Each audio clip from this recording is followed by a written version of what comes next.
Beredar video kapal KM Venetian menabrak dermaga Pelabuhan Sanana, Kabupaten Kepulauan Sula, Maluku Utara pada Jumat 25 Agustus 2023. Video tersebut diunggah oleh beberapa akun di sosial media TikTok.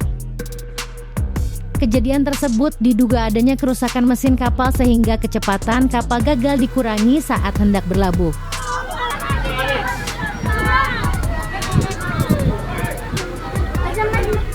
Terdengar warga yang berada di sekitar pelabuhan berteriak dan heboh. Kasih tali, wey! Dari mana itu kasih? Dari Turki.